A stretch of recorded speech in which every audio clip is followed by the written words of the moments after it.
అలా ఆ కాలంలోనే అందరినీ తమ తమ మార్గముల గుండా నడవనిచ్చాడు. వెళ్ళండి, ఎంత దూరమైనా వెళ్ళండి, ఎంతమంది దేవుళ్ళైనా నిర్మించుకోండి, కానీ ఒక కాలం వస్తుంది బిడ్డ, అప్పుడు అందరు ఏకం కావాల్సిందే. ఎందుకు అనంటే వాడు ఏ మొలేకును నమ్ముకున్నా, ఏ ఖేమోసును నమ్ముకున్నా, ఏ కాసును మొక్కుతున్నా మంచి చేసేదేవుడు, వర్షాన్ని కురిపించేదేవుడు, వాళ్ళను కాపాడుతుంది ఎవరు చెప్పండి? వాళ్ళు తయారు చేసుకుందా? కాదుగా, ఆయనే.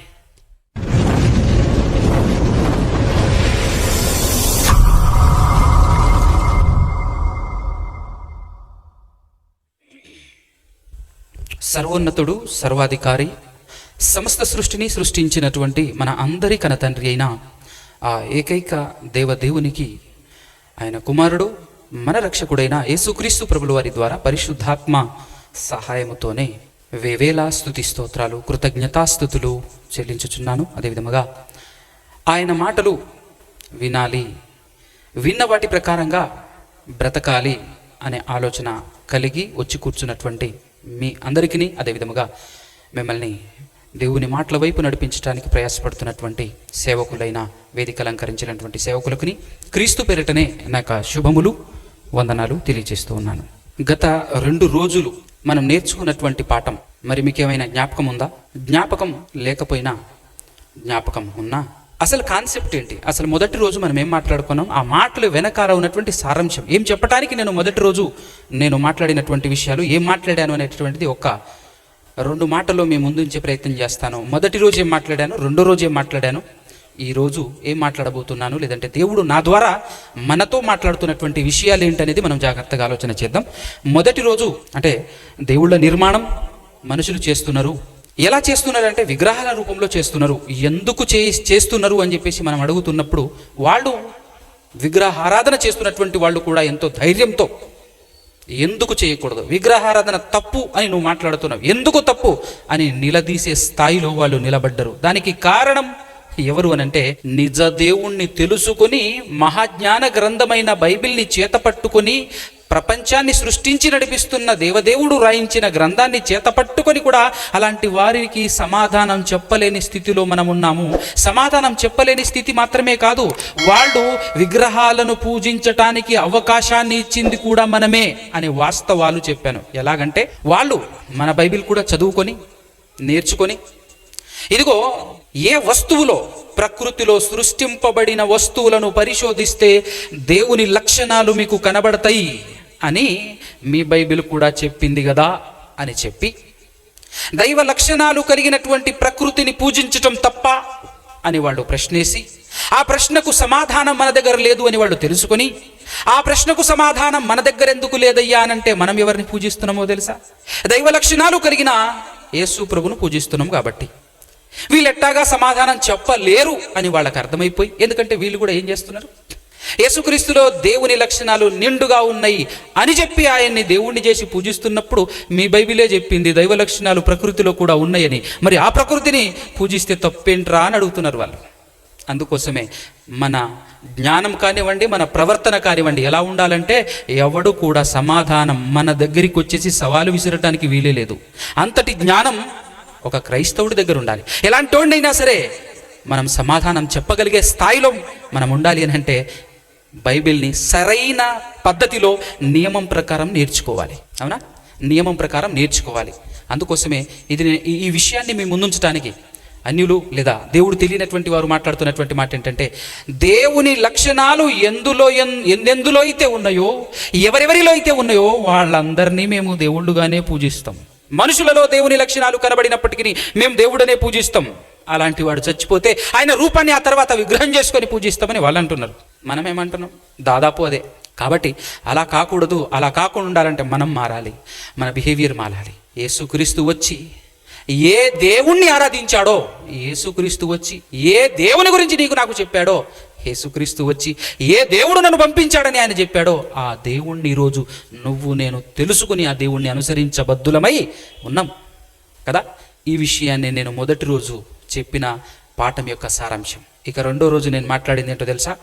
దేవుళ్ళ నిర్మాణం ఎందుకు జరిగింది అనేటటువంటి అంశం మనది తెలుసు మీకు. అయితే దేవుళ్ళ నిర్మాణం ఎందుకు జరిగింది అని అంటే జరిపించింది ఎవరు? మనుషులే కదా. మనుషులే దేవుళ్లను తయారు చేస్తున్నారు. మనుషులే దేవుళ్లను తయారు చేస్తున్నారు. ఎందుకు తయారు చేస్తున్నారు అని అంటే కేవలం బ్రతుకు తెరువు కోసం, కడుపు కోసం, బ్రతకటం కొరకు ఏం చేసుకున్నారు? దేవుళ్లను నిర్మించుకున్నారు. బ్రతకటం కోసం, కడుపు కోసం దేవుళ్లను నిర్మించుకున్నాడు. చూడండి, మీరు ఎక్కడికైనా వెళ్ళి, ఏ గుడి దగ్గరికైనా వెళ్ళి, ఎక్కడికైనా వెళ్ళి మొక్కుతున్నాడంటే ఏం కోరుకుంటున్నాడో ఒక్కసారి ఆలోచించండి. మీరు ఎవరో దాకేందుకు మీరేం కోరుకుంటారు చెప్పండి? ఆఖరికి చర్చిలోకి వచ్చి ఈరోజు క్రైస్తవులుగా పిలువబడుతున్నటువంటి మనము కూడా యేసుప్రభు దగ్గరికి వచ్చేసి ఏం అడుగుతాం? లేదంటే చర్చికి వచ్చి ఏం అడుగుతాం? ప్రార్థన ఎలా చేస్తాం? ఏం చేస్తామండి? ఇదిగో ఇల్లు కట్టుకోవాలనుకుంటున్నాను ప్రభువా, మరి వనరులు నువ్వు సిద్ధపరిస్తే నీ వాటా నీకు ఇస్తానయ్యా, అంతేనా? ఇంకా డీల్ మంచిగా జరగాలంటే మధ్యవర్తితో మాట్లాడుకోవాలి. ఎవరా మధ్యవర్తి అంటే పాస్టర్ గారు. ఆ పాస్టర్ గారితో అయ్యా ప్రార్థన చేయండి, నా కూతురు పెళ్లి కావాలి, ప్రార్థన చేయండి, నా కొడుకు జాబ్ రావాలి, షెటిల్ కాలేదు ఇంకా జాబ్ రావాలి, నెక్స్ట్ ఇలాంటివి ఈ శరీర సంబంధమైన. ఎలాంటిదనంటే ఒక మాట బైబిల్లో ఉంటుంది, చదవండి ఒకసారి. మొదటి కొరింథీయులకు రాసినటువంటి పత్రిక 15వ అధ్యాయము 19వ వచనం చదవండి. ఈ జీవిత కాలము మట్టుకే మనము క్రీస్తునందు నిరీక్షించు వారమై ఉన్న ఎడల మనుషులందరికంటే, ఎవరికంటే? మనుషులందరికంటే మనం ఎవరమట? ఈ జాబితాలో ఎవరు వస్తారు చెప్పండి? మీరు చెప్పండి, పోని చూద్దాం. ఎవరు వస్తారు? మనుషులందరికంటే దౌర్భాగ్యులు ఎవరు చెప్పండి? మీరు ఎవరండి? చెప్పగలుగుతారా? ఈ మాట ప్రకారంగా, ఇప్పుడు చదివిన మాట ప్రకారంగా మనుషులందరికంటే దౌర్భాగ్యుడు ఎవరయ్యే అవకాశం ఉంటుంది? అయితే గీతే ఈ క్రైస్తవుడే అయ్యే అవకాశం ఉంటుంది. అంతకు మించి వేరే ఆప్షన్ లేదు. అవునంటారా కదంటారా? క్రీస్తు దగ్గరికి వచ్చి కేవలం ఈ లోక సంబంధమైనటువంటి ఈ జీవనం కొరకు నువ్వు క్రీస్తు దగ్గరికి వచ్చావంటే, అవునా, లోకంలో అందరికంటే, మనుషులందరికంటే ప్రపంచవ్యాప్తంగా ఉన్నారు మనుషులు. అమలాపురం కాదు, అంబాజీపేట కాదు, అవునా, ప్రపంచవ్యాప్తంగా ఉన్న మనుషులందరికంటే నువ్వే దౌర్భాగ్యుడు అట. ఎంత భయంకరంగా తయారవుతున్నాం చూసారా మనం? ఈ కడుపు కోసమే మిగతా దేవుళ్ళందరినీ తయారు చేసుకుంటే, అలా తయారు చేసుకోవటం రైట్ కాదు, కాస్త వాళ్ళకి వెళ్ళి చెప్పు నాన్న అని ఆ సృష్టికర్త అయిన దేవుడు యేసుప్రభుని పంపిస్తే మళ్ళీ ఈ కడుపు కోసమే యేసు దగ్గరికి రావటం. అంటే ఇదంతా రెండో రోజు. నిన్న చెప్పాను, కడుపు కోసం దేవుళ్ళను తయారు చేసుకొని గుళ్ళ పుంటి తిరుగుతూ ఉంటే, ఒరే అక్కడెక్కడో నా గుళ్ళో, ఈ గుళ్ళో, ఆ గోపురంలో అక్కడ ఇక్కడ దేవుళ్ళు ఉన్నారు, వాళ్ళ దగ్గరికి పోతున్నారు మీరు అనుకుంటున్నారు. అసలు దేవుడు మీ దగ్గరే ఉన్నాడు. ఎవరా దేవుడు అని అంటే మీ కడుపే మీ దేవుడు. ఆ కడుపు కోసమే అక్కడికి వెళ్తారు. ఒకవేళ మీరు అనుకున్నది జరగలేదనుకో వెళ్తారా? అక్కడికి వెళ్తారా? ఏం చేశాడండి మీ దేవుడు, ఏం చేశాడండి అడి పోవటానికి ఏమైనా చేస్తే ఈడ్చిపెట్టకుండా పోతాం, చేయకపోతే ఏం లాభం? అన్యులు కూడా చూడండి, మనోళ్ళు ఎట్లుంటారంటే, క్రైస్తవులందరూ అంటే సేవకులందరూ ఎట్లా బోధ చేస్తున్నారు ఈ కాలంలో? ఎలా బోధ చేస్తున్నారంటే, తలనొప్పి పోద్దమ్మా రండి, కాళ్ళు నొప్పి పోతుంది, మంచి అవుతారు, ఏమిటి స్వస్థత జరుగుతుంది, డబ్బులు వస్తాయి, జాబ్ వస్తుంది, పెళ్ళి అవుతుంది, పిల్లలు పుడతారు అని చెప్తున్నారు. రోగాలు పోతాయి మరి ముఖ్యంగా చెప్తున్నారు. అలా చెప్తున్నప్పుడు పుసుక్కన ఎవరికైనా రోగం వచ్చి చచ్చిపోయాడే అనుకో, మీరు యేసు ప్రభువుని నమ్ముకున్నారుగా, అట్టెట్టొచ్చింది రోగం? అవునా కదా? అట్టెట్టొచ్చిందయ్యా? ఇదే సౌండ్ అందరికి వినబడిపోయేసరికి మొన్న రీసెంట్గా నేను వాక్యం చెప్పడానికి అని చెప్పేసి సువార్త, మామూలుగా వీధి సువార్త, అలా ఊరూరు తిరుగుతూ సువార్త కోసమని వెళ్తే నిలబడి ఒక ఊరిలో మాట్లాడుతున్నాను. రిటైర్మెంట్ తీసుకున్న ఒక ఎస్ఐ నా ఛానల్ ద్వారా కొన్ని విషయాలు విని, ఇప్పటికీ 30 సంవత్సరాల నుంచి నేను బోధలు వింటున్నాను, క్రైస్తవుడుగా చలామణిలో ఉన్నాను, కానీ ఈ రేంజ్లో వాక్యానుసారంగా ఉన్నది ఉన్నట్టుగా చెబుతున్నటువంటి వ్యక్తిని నేను ఇప్పటి వరకు చూడలేదు బ్రదర్. ఇది నేను కావాలని చెప్తుంది కదా, ఆయన చెప్పిన విషయాలు చెప్తున్నాను. కాబట్టి నువ్వు చెప్తుంటే దేవుడే నాతో డైరెక్ట్గా మాట్లాడుతున్నట్టు అనిపిస్తుంది, దయచేసి నువ్వు నా ఇంటికి వచ్చేసి నాకు బాప్తిస్మం ఇస్తావా అన్నాడు. ఎందుకయ్యానంటే నాకు దేవుడు ఎవరో ఇప్పటివరకు తెలియదు. 30 సంవత్సరాలు సిఎస్ఐకి వెళ్ళాను, బాప్టిస్ట్కి వెళ్ళాను, హెబ్రోన్కి వెళ్ళాను, రౌండ్ వేసుకొచ్చాను అన్ని. ఎక్కడికి వెళ్ళినా బైబిల్ చదివితేనేమో దేవుడు ఒక్కడే అని అంటారు. వీళ్ళేమో రకరకాలుగా ముగ్గురు కలిసి మళ్ళీ ఒకడంటారు. మరి ముగ్గురు ఎందుకు అంటాడో, ఈ ఎందుకు అంటాడో నాకు అర్థం కాక, ఫైనల్గా నా కుమారుడికి అర్థం కాక, బైబిల్లో ఉన్న ప్రకారంగా ఒక్క పాస్టరు కాదు, అసలు అట్లాంటి వాళ్ళు లేరు నాన్న అని చెప్పేసి ఫైనల్గా ఇస్లాం పుచ్చుకొని వెళ్ళిపోయాడట ఆయన. వాళ్ళంటేనే కరెక్ట్, వాళ్ళు మాట తప్ప 100% దేవుడు ఒక్కడంతే అని పర్ఫెక్ట్గా చెప్తున్నారు నాన్న వాళ్ళు. నేను అట్టే పోతాను, వాళ్ళ కుమారుడు వెళ్ళిపోయాడంట, ఆల్రెడీ ఇస్లాం పుచ్చుకొని వెళ్ళిపోయాడట. కానీ ఎందుకో మనసు ఒప్పుకోక ఉన్నానయ్యా, దేవుడు నిన్ను పరిచయం చేశాడు, నాకు చాలా తృప్తిగా ఉంది, నేను ఇప్పుడు బాప్తిసం తీసుకుంటాను. యేసు దేవుని కుమారుడు అని, దేవుడు ఒక్కడే అని వాస్తవాన్ని తెలుసుకొని, ఆ ఒకే ఒక్క దేవుడే ఈ లోకానికి నీ కోసం నా కోసం ఆ దేవుడు తన ప్రియ కుమారుడిని పంపించాడనే వాస్తవాన్ని నేను అంగీకరించి బాప్తిసం తీసుకుంటా అని చెప్పేసి తీసుకున్నాడు. తీసుకున్న తర్వాత కరోనా స్టార్ట్. అసలే పేషెంటు అస్తమా, ఆ కరోనా అటాక్ అయి చచ్చిపోయాడు. నేను బాప్తిస్మం ఇచ్చిన కరెక్ట్గా 3-4 నెలల్లోనే చచ్చిపోయాడు. అలాంటి వ్యక్తి, ఒక ఎస్ఐ రిటైర్మెంట్ తీసుకున్నటువంటి వ్యక్తి మారు మనసు పొంది బాప్తిస్మం తీసుకున్నాడు. ఎంత అదృష్టవంతుడు! బాప్తిస్మం తీసుకున్న 3 నెలలకే ఆయన చనిపోయి వెళ్ళిపోయాడు పరలోకానికి. నేను సువార్త చెప్తుంటే పరిగెత్తుకుని వచ్చారు ఒక 2-3. మీకేమైందా అని అంటే, బాప్తిస్మం తీసుకోగానే ఎట్ట చచ్చిపోయాడు అంటున్నాడు ఆయన. చచ్చిపోకూడదా ఏందన్నా నేను? బాప్తిస్మం తీసుకునేది అసలు చావే లేకుండా చేసుకోవటానికా బాప్తిస్మం తీసుకోమన్నది? లేదు లేదు లేదు, మేము చాలా మందిని విన్నాం, మీ వాళ్ళే చెప్తుంటారు అక్కడికి వెళ్తే ఆ దేవుడిని నమ్ముకుంటే బాగుపడతారని, రోగం వచ్చినా బాగుపడతారని చెప్పేసి అనుకున్నారు. అట్లాంటిది నమ్ముకున్న వెంటనే బాప్తిసం తీసుకున్న వెంటనే ఎట్ట చచ్చిపోయాడు చెప్పు ఇప్పుడు అని చెప్పేసి నిలదీస్తున్నారు వాళ్ళు. అంటే వాళ్ళు ఏం విన్నారు ఇప్పటి వరకు? వాళ్ళు ఏం విన్నారు? వాళ్లకు వినిపించిన ఆ సేవకులు, ఆ పాస్టర్లు ఏం వినిపించారు? కంప్లీట్గా రాంగ్ ప్రీచింగే కదా. యేసుక్రీస్తు దగ్గరికి రావాల్సింది, బైబిల్ దగ్గరికి రావాల్సింది ఈ బతుకు తెరువు కోసం కాదు. నువ్వు నమ్మినా నమ్మకపోయినా నేను బ్రతికించేది ఒకే ఒక్క దేవుడు.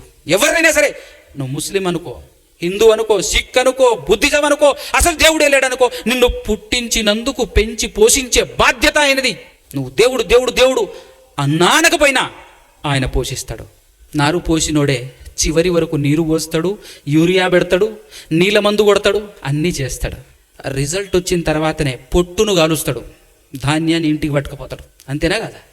Same to same. కాబట్టి కడుపు కోసం దేవుని దగ్గరికి రాకూడదు, బ్రతుకు తెరువు కోసం బైబిల్ పట్టొద్దు. అదే విషయం 2వ దినాన చెప్పాను. అర్థమైందా? అదే విషయం 2వ దినాన చెప్పాను. ఇది 3వ రోజు. ఇప్పుడు మన పాఠం స్టార్ట్ చేసుకుందాం. 3వ రోజు దినం. 3వ రోజు నేనేం చెప్పాలనుకున్నాను అని అంటే, మన టైటిల్ ఏంటి మరలా ఇప్పుడు చెప్పండి ఒకసారి. ఏందమ్మా టైటిల్? కాస్త చెప్పండి స్పీడ్గా, గట్టిగా. దేవుళ్ళ నిర్మాణం ఎందుకు జరిగింది కదా. మనుషులు దేవుళ్లను ఎందుకు నిర్మించుకున్నారు అని అన్నప్పుడు బాగా ఆలోచన చేయండి. 3వ రోజు దేవుడు ఉన్నాడు అని అంటే ఖచ్చితంగా ఏం చేస్తాడో తెలుసా?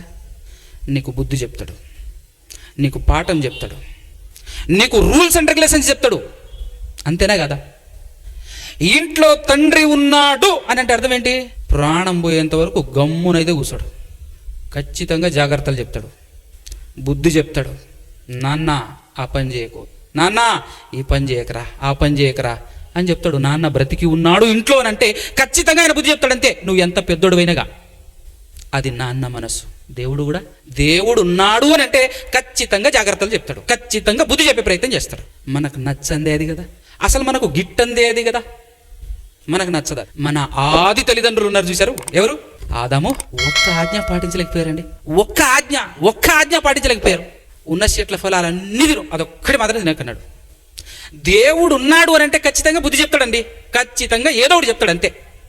తండ్రి ఉన్నాడంటే పిల్లలకు కంట్రోల్ పెట్టుకునే ప్రయత్నం చేస్తూనే ఉంటాడు. కానీ ఆ ఒక్క మాట కూడా ఉన్నారా? మీరి పాపం చేశారు. పాపం చేసిన తర్వాత ఏం జరిగింది? తిప్పలు పడ్డాడా లేదా? మనకు అర్థం కావాలి. అంటే ఆ తిప్పలు నువ్వు పడకూడదనే దేవుడు ఎప్పుడూ ప్రయత్నం చేస్తూనే ఉంటాడు. ఇంట్లో తండ్రి కూడా అదే, ఎక్కడ నా కొడుకు తిప్పలు పడతాడేమని. కొడుకులు తండ్రికి శత్రువులు కాదండి. మనం మాత్రం ఏం చూస్తుంది తెలుసా? ఎప్పుడు ఏదో ఒకటి అంటుంటాడు మా నాన్న, ఎప్పుడు అట్లా చేయి, ఇట్లా చేయి, అది చేయి, ఇది చేయి. బుద్ధి చెప్పటం నీకు నచ్చట్లే. బుద్ధిహీనునికి గద్దింపు అసహ్యమట. ఎవరికి? బుద్ధిహీనునికి, భక్తిహీనునికి ఆ గద్దింపే అసహ్యం. కానీ గద్దింపును ఎందుకు చెప్తాడంటే, ఎవరైతే మనం మేలు కోరుతాడో, ఎవరైతే మనం బాగుండాలి అని కోరుకుంటాడో ఆయన ఖచ్చితంగా ఉండలేడు కామ్గా. అందుకోసం అనేక మాటలు బైబిల్లో చెప్పాడు. మేలు కోరే స్నేహితులు ఏం చేస్తాడట? గాయాలు చేస్తాడంటే కత్తి తీసి పొడుస్తాడు. అయింది ఆ గాయాల మాటలతో మాట్లాడినప్పుడు నీ మనసు గాయపడుతుంది, కానీ ఆగి ఆలోచించు, నీకు మేలు జరుగుతుంది. మాట్లాడినప్పుడు నీ మనసు గాయపడవచ్చు, కానీ నువ్వు ఆగి ఆలోచించు, ఖచ్చితంగా నీకు మేలు జరుగుతుంది. ఆలోచించకుండా ముందుకు సాగావా, ఆదాము హవ్వలకు పట్టిన గతే పడుతుంది. ఏం జరిగింది? మెడపట్టి బయటికి గేంచేసి పని చేయి నాన్న అన్నాడు. ఏం చేయాలంట? పని చేయండి ఇప్పుడు అని నేర్పించాడు. అప్పుడు ఎన్నోసార్లు అనుకున్నాలే కదా వాళ్ళు, దున్నుతూ కష్టపడుతూ సాగు చేస్తూ, నీ వల్ల వచ్చింది ఇదంతా. వద్దే వద్దే వద్దే అన్న ఇంటివిగా నువ్వు అసలు వింటేగా నేను తినలేకరా ఇన్ని రోజులు ఉన్నది. మొన్న వచ్చినావు, టక్కున పోయి తిన్నావు, పట్టుకొచ్చినావు. ఈరోజు చూడు ఎన్ని శ్రమలో. అంతేనా కదా? ఇదంతా నీకెందుకు చెప్తున్నానంటే, తండ్రి మాట కానీ దేవుని మాట కానీ జబదాటితే అట్లనే ఉంటుంది. మీరు గుర్తించాల్సింది మాత్రం ఒకటే, దేవుడున్నాడు అని అంటే బుద్ధి చెప్తూనే ఉంటాడు. సైలెంట్గా మాత్రం ఉండడు, గమ్మున ఉండడు. గమ్మున ఉండేది ఎవరు చెప్పు? నువ్వు చేసుకున్న దేవుడు గమ్మున ఉంటాడు, ఏమి చెప్పడు. నువ్వు ఆడిందే ఆట, పాడిందే పాట. అవునా కదా? ఇప్పుడు మనిషి ఎందుకు నిర్మించుకుంటున్నాడు అన్న సంగతి అర్థం కావాలా మనకొద్దా? అంతేనా?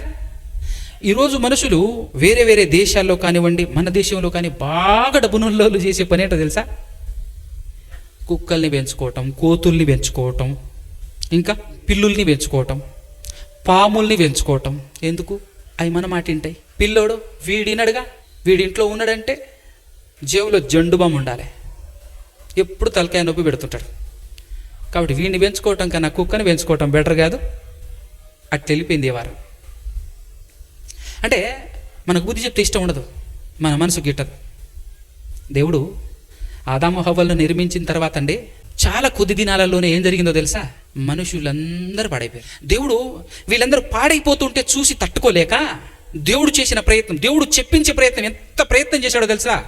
ఆదాము మొదలుకొని 7వ వాడైనటువంటి హనోకు గారి వరకు, అరే మీరు మీ పిల్లలకు కాస్త బుద్ధి చెప్పండి, బుద్ధి చెప్పండి, బుద్ధి చెప్పండి అని అంటే, ఆదాము గారు కూడా బ్రతికినన్ని దినాలు చేసిన పని ఏంటో తెలుసా?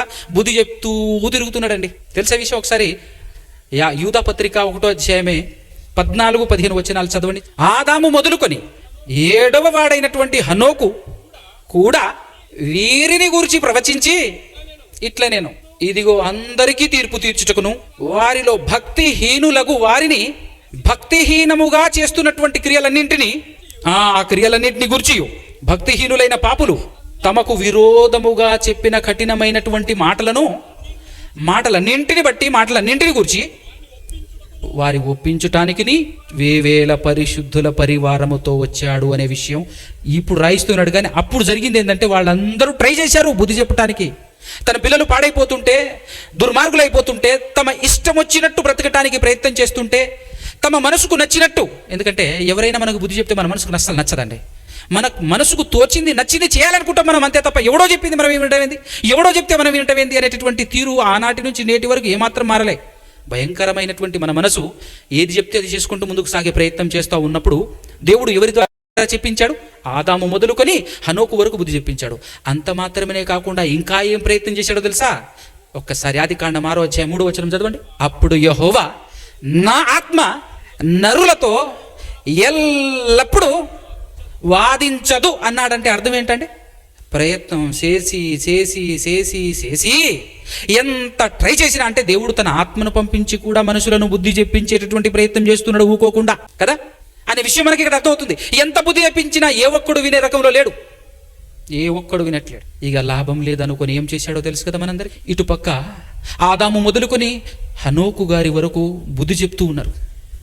ఇంకో పక్క దేవుడు తన ఆత్మ చేత ప్రయత్నాలు చేస్తున్నాడు. నువ్వు ఎన్ని ప్రయత్నాలు చేసినా వినని విధంగా మారిపోయారు, వినని రీతిగా మారిపోయి ఎలా నాశనమయ్యారు, ఎందుకు నాశనమయ్యారు అని అన్నప్పుడు మత్తయి సువార్త 24వ అధ్యాయం 38వ వచనంలో చెప్పాడు. చూడండి ఎందుకు నాశనమయ్యారో చెప్తున్నారు. జలప్రళయమునకు ముందటి దినాలు, జలప్రళయంతోనే కదా దేవుడు ఆ కాలంలో ఉన్నటువంటి వాళ్ళందరినీ నాశనం చేసింది. ఆ జలప్రళయానికి ముందటి దినంలో ఏం జరిగిందో చెప్తున్నాడు. ఏం జరిగింది? నోవహు గారు ఓడలోనికి వెళ్ళిన దినము వరకు వారందరూ ఏం చేశారట? తినుచు త్రాగుచు పెళ్లి చేసుకొనుచు పెళ్లికిచ్చుచూ ఉండి జలప్రళయము వచ్చి అందరిని కొట్టుకొని పోయేంత వరకు ఒక్కడికి బుద్ధి రాలేదన్నమాట. చూసారా? ఏంటండి మనిషి. నిన్న అడిగితే నేను అదేగా చెప్పాను. ఓన్లీ మానవుడు దేనికోసం బ్రతుకుతున్నాడు రా అంటే, దీన్ని మేపటం కోసం. ఎట్లా మేపుతాడంటే, మీ దగ్గర కొన్ని పండుగలు వస్తాయి. దసరా పండుగప్పుడు నేను దేవుళ్ళు రాకముందు మేమేం చేసేవాళ్ళమని అంటే, మా ఇంటి దగ్గర 6 నెలల ముందు ఒక పొట్టేళ్లను కొనేవాళ్ళం. 2-3 పొట్టేళ్లను కొనేసి, గొర్రె పిల్లలను కొనేసి 6 నెలల నుంచి మామూలుగా మేపం. ఎందుకు? దసరా రాగానే బలివ్వటం కోసం. మనం ఏం చేస్తాం? మనము మామూలుగా మేపం అసలు కదా. గొర్రె మేకలను అయితే గడ్డి పెట్టి మేపుతామేమో కానీ, దీనికైతే 75, 65 ఏంటి ఫ్రై కదా. ఇంకా చూడాలి కేకులు, ఐస్ క్రీములు, డ్రమ్ స్టిక్స్ వండుకోవటం, మార్చుకోవటం, కాల్చుకోవటం, ఎన్ని రకాలుగానో. అందులో వంటలో కూడా రకరకం, రోజుకు ఒక పూటకి 3-4 రకాల టేస్టులు ఉండాలి. అది కొంచెం ఇది కొంచెం ఇది కొంచెం తిని మంచిగా మేపాలి దీన్ని. దేని కొరకు? చావు అనే పండుగ వస్తుంది, దానికి బలి ఇవ్వటం కోసం. అంతే కదా. భూమిలో పెట్టిన తర్వాత పురుగులు తినేటప్పుడు అనుకుంటుంటాయి కదా, జీడిపప్పు, బాదం పప్పు గట్టిగా తినాలే, వీడు ఏమన్నా ఉన్నాడు ఆ టేస్టు. అంతే పురుగులండి. పెట్టెలో పెడతాం, భూమిలో పాతి పెట్టిన తర్వాత ఎట్టాగా పురుగులు తయారయ్యి పురుగులు తింటూ ఉంటాయి. బా ఏం టేస్ట్ రా, ఏం మామూలుగా తినలేదు మనోడు అనుకుంటారు, పురుగులు అనుకుంటాయి. అట్ట మేపుతాం మనం మన శరీరాన్ని. ఇప్పుడు వీళ్ళు ఏం చేస్తున్నారు ఆ కాలంలోనే కదా, ఏం చేస్తున్నారట? తినుచు త్రాగుచు, మళ్ళీ దీనికే, మొత్తం దీనికే. తినటం దీని కొరకే, తాగటం దీని కొరకే, పెళ్ళిళ్ళు దేని కొరకు, దీని కొరకే. మొత్తం శరీరం మీద కాన్సన్ట్రేషన్ చేస్తే మామూలుగా చేయలేదు పో. ఆ రేంజ్లో చేశారు శరీరం మీద కాన్సన్ట్రేషన్. దేన్ని మరిచారు? ఎవరిని మరిచారు? దేవుణ్ణి మరిచారు. ఒరే పాడైపోతారా, నాశనం అయిపోతారా అని ఒక పక్క ఆదాము మొదలుకొని నోవాహు గారి వరకు చెబుతూనే ఉన్నారు వాళ్ళు. వాళ్ళతో పాటు దేవుడు తన ఆత్మ ద్వారా చెప్పిస్తూనే ఉన్నాడు. కానీ ఎవ్వడు మాట, ఇంకా లాభం లేదనుకున్నాడు దేవుడు. ఇక లాభం లేదు అని అందరిని నాశనం చేశాడు. కానీ ఒక మాట రాయించాడు. 6వ అధ్యాయము ఆదికాండము 5వ వచనం చూడండి, మంచి మాట ఉంటుంది అక్కడ. దాన్ని మీరు మీ మనసులో పెట్టుకోవాలి. ఎందుకు నాశనం చేశాడో చెప్పడానికి బాగా. నరుల చెడుతనము, భూమి మీద చెడుతనాన్నే పొగుడుకునే కాలం అనమాట. ఆ కాలంలోనే వచ్చింది. ఈ కాలంలో కూడా చెడుతనాన్ని పొగుడుకుంటుంటారు, రావనా కదా? అంతేనే కదా. చెడుతనాన్ని ఎలా పొగుడుకుంటాం తెలుసా? మనము సినిమాకు పోతాడు, చూస్తాడు, అబా హీరో వచ్చిండ్రా, గుద్దుకు చంపుతుంటే, గాల్లో లేస్తుంటే మామూలుగా లేదరాబాయ్ అని చెప్పేసి అనుకుంటుంటారు కదా. అంతేనే కదా. ఏందది ఇంత గొప్పగా చెప్పుకుంటున్నారంటే? మనుషుల చెడుతనం గొప్పగా కనపడుతుంది మనకు, మంచి మాత్రం ఏడ కనపడదు. కంటిన్యూషన్ బాగా వినండి. వారి హృదయము యొక్క తలంపులలోని ఊహ అంతయు ఎల్లప్పుడూ కేవలం చెడ్డది అని యెహోవా చూచి తాను భూమి మీద నరులను చేసినందుకు దేవుడు సంతాపము నొందాడటండి. దేవుడు ఏం నొందాడట చూశారు? దేవుడు హృదయంలో నొచ్చుకున్నాడు. దేవుని హృదయం నొచ్చుకునే రేంజ్లో మన హృదయం పనిచేసింది. అంటే ఆ కాలంలో ఉన్నటువంటి మనుషుల హృదయం పనిచేసింది. ఫైనల్గా మనకు అర్థం కావాల్సింది ఒకటే, దేవుణ్ణి విడిచిపెట్టి మనిషి ఎవరి కోసం ఆరాటపడుతున్నాడు? మీరందరూ ఆలోచించుకోండి. మనమందరం ఎవరి కోసం ఆరాటపడుతున్నాం? దేహమే టార్గెట్, దేహం కోసమే కదా. అలా దేహం కోసం పాటుపడినటువంటి ఆ తరం జలప్రళయంలో గతించిన తర్వాత నోవాహు గారికి ఉన్నటువంటి 3 పిల్లలు, చెప్పండి పేర్లు చెప్పండి, టకటక చెప్పండి. షేము, హాము, యాపెతు గారు. ఆ 3 నుంచేనండి భూమి మీద ప్రస్తుతం ఉన్నటువంటి మనమందరము కూడా వాళ్ళ పొట్టలో నుంచి వచ్చిన వాళ్ళమే. మనం అవునా కదా? వాళ్ళ దగ్గర నుంచి వచ్చినటువంటి వాళ్ళమే. ఒకవేళ మీకు బైబిల్ నాలెడ్జ్ ఎంతో కొంత ఉంటే ఒక్కసారి మీరు పటం ఓపెన్ చేసి చివరిలో ఫస్ట్ పటం ఉంటుంది మీ బైబిల్లో. తెచ్చుకొచ్చారా బైబిల్ అందరూ? ఫస్ట్ పటం తీయండి. అరారాతు పర్వతాల నుంచి ఐగుప్తు వరకు ఒక లైన్ గీయండి. అరారాతు పర్వతాల నుంచి ఐగుప్తు అనే పేరు కనబడేంత వరకు స్ట్రైట్ లైన్ ఒకటి గీయండి. మరలా అరారాతు పర్వతాల నుంచి ఇంకొక లైన్ గీసేయండి. అక్కడి నుంచి ఎక్కడికేనంటే ఊరు అనే ఊరు కనబడేంత వరకు ఒక లైన్ గీయండి. గీస్తే ఒక పిరమిడ్ మీకు తయారవుతుంది. అవునా?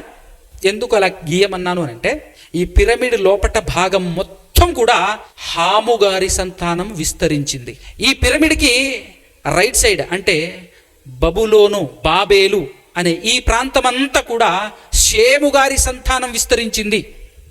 ఇక ఈ పిరమిడ్కి లెఫ్ట్ సైడ్, మీకు రైట్ అనుకుంటా, ఆ లెఫ్ట్ సైడు అష్కెనజు, రిఫతు, తుగర్మా అని చెప్పేసి పైన కొన్ని పేర్లు కనపడుతుంటాయి. వీళ్ళందరూ ఈ గలతీ ప్రాంతం కానివ్వండి, ఈ గ్రీకు ప్రాంతం కానివ్వండి, ఇటలీ ప్రాంతం కానివ్వండి, ఇదంతా కూడా యాపేతు గారి సంతానం. ఈ రేంజ్లో విడిపోయారండి. ఎప్పుడు విడిపోయారో తెలుసా? నోవాహు గారి కుమారుడైనటువంటి 3 కుమారులలో దేవుడు యేసుక్రీస్తుని ఎవరి ద్వారా రప్పించాడు అని అన్నప్పుడు షేము గారిని తీసుకున్నాడు. పెద్దవాడైనటువంటి షేము గారిని తీసుకున్నాడు కదా. ఆ షేము గారి తర్వాత 5వ వాడైనటువంటి పెలేగు గారి కాలంలో, 5వ వాడైనటువంటి పెలేగు గారి కాలంలో షేము, అర్పక్షదు, షేలహు, ఎబేరు, పెలేగు. అంతేనా?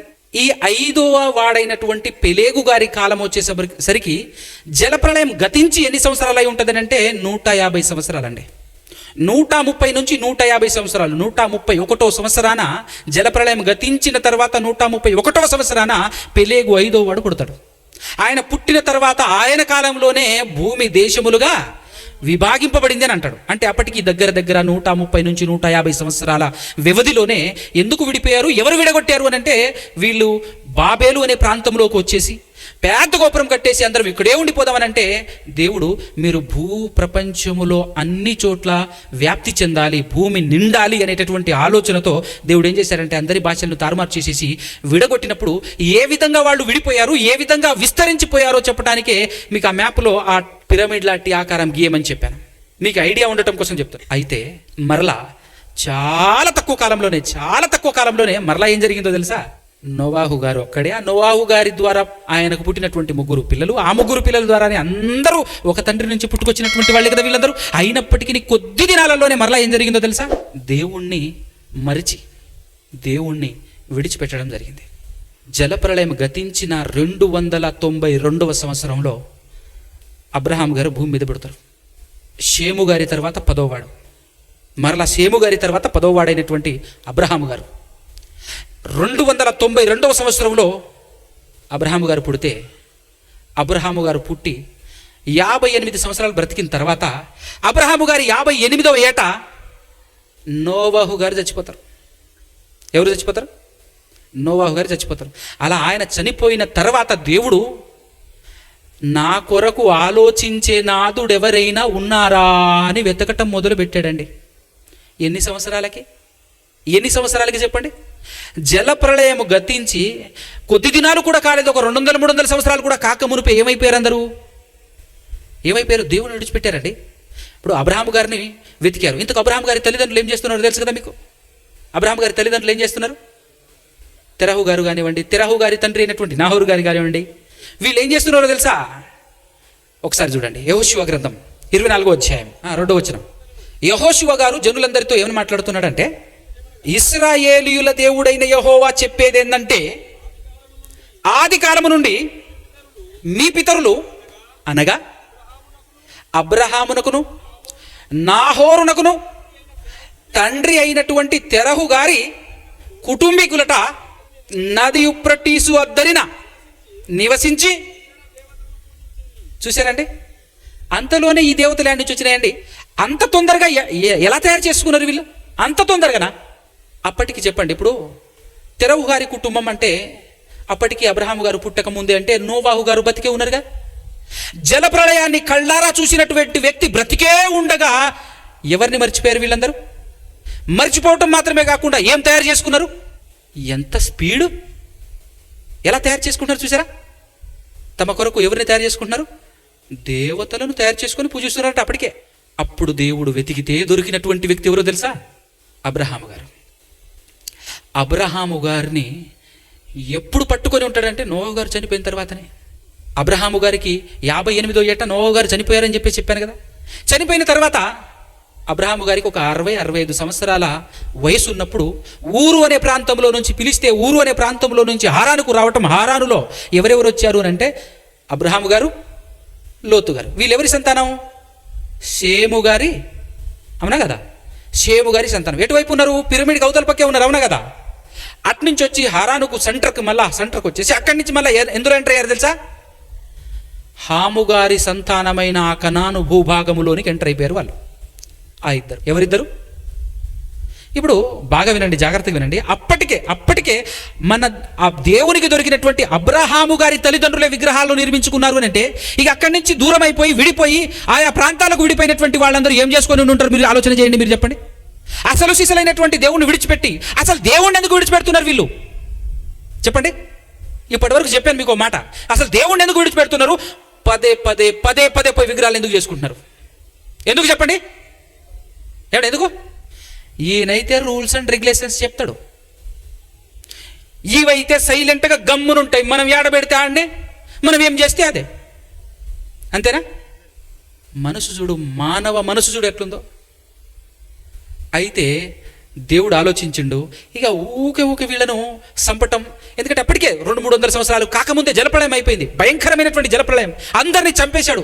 చాలా భయంకరమైనటువంటి కార్యక్రమం జరిగినప్పటికీ కూడా ఏమాత్రం లెక్క చేయకుండా కొద్ది దినాల్లోనే ప్రతి ఒక్కరు విడిపోయినటువంటి వాళ్ళందరూ తమ కుటుంబాలలో గృహదేవతలను తమ వాళ్ళు అందరూ దేవతలు నిర్మించుకున్న తర్వాత మరలా దేవుని కోపం రాకుండా ఉంటుందా?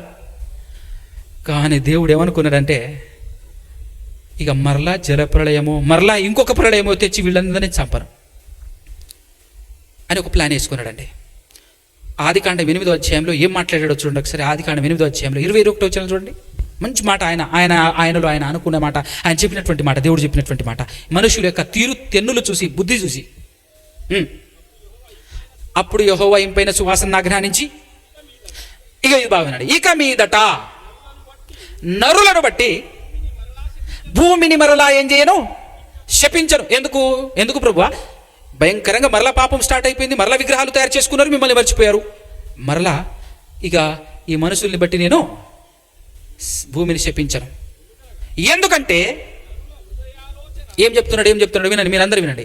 నరుల హృదయము యొక్క ఆలోచనలు వారి బాల్యము నుండే, ఈ మాటను మీ మనసులో ఉంచుకోండి, బాల్యము నుండే చెడ్డదైనటువంటి ఆ మనసులో ఈ మాట ఉంచుకోండి. ఏ మాట? ఏమన్నాడు దేవుడు? మళ్ళా చదువు, కంటిన్యూస్ కరెక్ట్ ఆ మాట చదువు. నరుల హృదయ ఆలోచనలు వారి బాల్యము నుండేనంట చెడ్డది. బాల్యము నుండే చెడ్డది. నేను ఇప్పుడు చేసిన ప్రకారము ఇకను సమస్త జీవులను నేనేం చేయను, సంహరించను అని అనుకొని ఏమనుకున్నాడు తెలుసా? ఒక వ్యక్తిని సెలెక్ట్ చేసుకొని అతని ద్వారా ఒక గుంపుని ఏర్పాటు చేసి, ఆ గుంపు నన్ను విడిచిపెట్టకుండా, లేదు నేను విడిచిపెట్టకుండా, ఎందుకంటే వాళ్ళు విడిచిపెడుతూనే ఉంటారు, ఇక నేను వాళ్ళని విడిచిపెట్టకుండా వాళ్ళ చెయ్యి పట్టుకొని నడిపించుకుంటూ వాళ్ళను పట్టుకొని వాళ్ళ ద్వారా ప్రపంచానికి హలో నేనున్నాను అని చెప్పాలనుకున్నాడండి. ఇక చంపను. చంపకుండా ఏం చేయాలనుకుంటున్నారు ప్రభు మీరు అంటే, నేనున్నాను అని తెలియచేయాలనుకుంటున్నాను అన్నాడు. నేనున్నాను అని తెలియచేయటం కోసం ఆయన అక్కడి నుంచి స్టార్ట్ చేశాడు జర్నీ. అబ్రహామును పట్టుకున్నాడు, 25 సంవత్సరాలు పరీక్షించాడు. సూపర్ అని అనుకున్నాడు. 25 సంవత్సరాలు పరీక్షలో నెగ్గి ఒక్కసారి కూడా ఫెయిల్ అవ్వకుండా నిలబడ్డటువంటి మహానుభావుడైనటువంటి అబ్రహాము గారికి ఒక బిరుదు ఇచ్చేశారు. ఒక్కసారి కూడా ఫెయిల్ అవ్వలేదు కదా నువ్వు, అందుకోసం నువ్వు విశ్వాసులందరికీ బాప్, నువ్వు తండ్రివే అని చెప్పేసి అక్కడి నుంచి ఇస్సాకునిచ్చి, ఇస్సాకు ద్వారా యాకోబు ఏశావునిచ్చి, ఆ యాకోబు ద్వారా 12 గోత్రికర్తలను ఏర్పాటు చేసి, ఈ 12 గోత్రికర్తలను ఎక్కడికి నడిపించాడు? ఐగుప్తుకు నడిపించేశాడు. వీళ్ళు ఐగుప్తులో నడిచిపోయి 400 సంవత్సరాలు అక్కడ బానిసలుగా ఉంటే దేవుడు యువతలు ఇంకొక కార్యక్రమాలు చేస్తున్నాడు. ఏం చేస్తున్నాడు? ఇటుపక్క లోతు గారు ఉన్నారు, ఇటుపక్క ఏశావు గారికి పుట్టినటువంటి పిల్లలు ఉన్నారు. వీళ్ళందరూ ఎవరో తెలుసా? షేము సంతానం. వీళ్ళందరూ ఏడున్నారో తెలుసా? హాము గారి భూభాగంలో. వీళ్ళందరినీ సెటిల్ చేసే పనిలో ఉన్నాడు దేవుడు. ఇప్పుడు ఇక్కడ వీళ్ళందరినీ సెటిల్ చేసే పనిలో ఉన్నాడు. ఇప్పుడు లోతు గారి 2 కుమారుల పేరు చెప్పండి. అమోనీయులు, మోయాబీయులు కదా. వన్ మోర్ థింగ్, ఈ ఇస్సాకు గారి ఈ కుమారుడు పెద్ద కుమారుడుగా పిలువబడినప్పటికీ పెద్దోడు కాదు, పెద్ద కుమారుడుగా పిలువబడినటువంటి ఆ వ్యక్తి ఎవరు? ఏశావు గారు. ఇక్కడే ఉన్నారు, రైట్. ఇప్పుడు ఈ ముగ్గురిని భూభాగం ఇచ్చి సెలెక్ట్ చేసి ఫలానా ప్రాంతం మీరు తీసుకోండి అని, ఆ ప్రాంతంలో ఆల్రెడీ వేరే వాళ్ళు అనామీయులు, ఉన్నత దేహులైనటువంటి వేరే ఈ హాము సంతానపు వారు బ్రతుకుతూ ఉన్నప్పుడు వాళ్ళను తుడిచేసి, వాళ్ళను చంపేసి, అక్కడ ఉన్నటువంటి వాళ్ళని ఎల్లగొట్టేసి వీళ్లకు ఆ భూభాగాన్ని స్వాస్థ్యముగా ఎదోమీయులకు కానివ్వండి, మోయాబీయులకు కానివ్వండి, అమోరీయులకు కానివ్వండి ఇచ్చింది ఎవరో మనం చూద్దాం. ఇప్పుడు ఇచ్చింది ఎవరో చూద్దాం ఒక్కసారి. మీరు ద్వితీయోపదేశ కాండము 2వ అధ్యాయము 2వ వచనం. అంతటా యెహోవా నాకు ఇలాగు సెలవిచ్చెను. ఎవరితో ఏం సెలవిస్తున్నాడు? అసలు ఏంటి ఈ సందర్భం అని అంటే, 400 సంవత్సరాల తర్వాత మోషే గారిని సెలెక్ట్ చేసి, మోషే గారిని పుట్టించి దేవుడు, ఎవరిని పుట్టించి? మోషే గారిని పుట్టించి. ఇక్కడ ఒక విషయం అర్థం కావాలి, చాలా పెద్ద పట్టణం అర్థం కావాలి. ఏంటి అని అంటే, భూమి మీద ఏ ప్రాంతంలోనైనా ఎక్కడైనా మనుషులు ఇబ్బంది పడుతున్నారు, బాధపడుతున్నారు, హింసపడుతున్నారు అని దేవునికి తెలిసినప్పుడు దేవుడు వాళ్ళని ఎలా కాపాడతారు తెలుసా? దేవుడే దిగిరాడు, అక్కడ ఒక మనిషిని పుట్టిస్తాడు.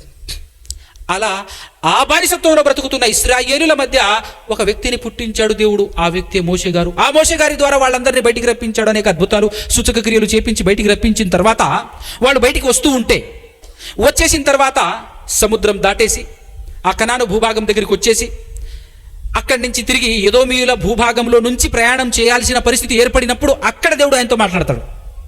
అక్కడ దేవుడు మోషే గారితో మాట్లాడుతున్న మాట ఇప్పుడు మనం చదువుతాం. మీరు ఈ మన్యము చుట్టూ తిరిగిన కాలము చాలును, ఉత్తర దిక్కునకు తిరుగుడి. మరియు నీవు ప్రజలతో ఇట్లనుము, శయీరులో కాపురమున్న ఏశావు సంతానమైన మీ సహోదరుల పొలిమెరలను దాటి వెళ్ళబోచున్నారు. వారు మీకు భయపడుదురు. మీరు మిక్కిలి జాగ్రత్తగా ఉండండి, వారితో గొడవ పడొద్దు. ఎలయనగా ఏశావుకు స్వాస్థ్యముగా శయీరు మన్యము నేనిచ్చియున్నాను. ఇక్కడ వాళ్ళు బ్రతుకుతున్నారు. ఆ మన్య ప్రదేశం, ఆ భూభాగాన్ని నేనే ఇచ్చాను, కాబట్టి మీరు జాగ్రత్తగా వెళ్ళండి, వాళ్ళతో గొడవ పడవద్దు, వాళ్ళకి ఆ భూభాగాన్ని ఇచ్చిందే నేను అంటున్నాడు. ఎవరు? బాగా వినండి. తర్వాత 9వ వచనం చూడండి. ఈ ఎదోము దాటిన తర్వాత మోయాబు ఎదురుపడింది. మోయాబు ఎదురుపడినప్పుడు మనము తిరిగి మోయాబు అరణ్య మార్గమున ప్రయాణము చేయుచుండగా యెహోవా నాతో ఇట్లా నేను మోయాబీయులను బాధింపవద్దు, యుద్ధము చేయవద్దు. లోతు సంతానమునకు 6 దేశమును స్వాస్థ్యముగా ఇచ్చి తిని వారి భూమిలో ఏది నీకు స్వాస్థ్యముగా ఇయ్యను. ఈ మోయాబీయులకు కూడా భూభాగాన్ని ఇచ్చింది నేనే నాన్న అని చెప్తున్నాడు. ఎవరితో? మోషే గారితో. ఇప్పుడు మోషే గారి ద్వారా మోషే గారి పక్కన ఉన్నటువంటి, ఆయన వెనకాల ఉన్నటువంటి ఇశ్రాయేలులందరినీ తోడుకొని పోతుంది ఎవరు? దేవుడు. ఎందుకు? వీళ్లకు స్వాస్థ్యం ఇవ్వటానికి. వీళ్లకు స్వాస్థ్యం ఇవ్వటానికి ముందే ఎప్పుడో ఇచ్చేశాడు. ఎవరికి? ఏదోమీయులకు, మోయాబీయులకు.